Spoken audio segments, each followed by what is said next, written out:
In this video, we will be showing you how you can fix your Eufy camera offline. First is to check the power and status. Check the battery level in the Eufy security application, so if the battery is drained, fully charge the camera. Ensure that the power adapter is securely plugged in the working wall outlet. And verify you are using the original adapter and cable. Then also check if the camera's LED indicator light is on, so if not, try a different outlet.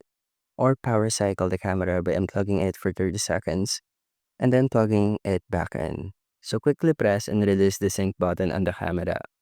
If the LED does not light up, you may need to enable it in the camera settings within the application itself, or press and hold the sync button for 2 seconds to boot it up.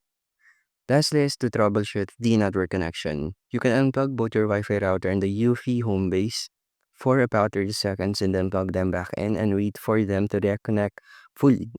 And that's how you can fix UFI camera offline, and thank you for listening.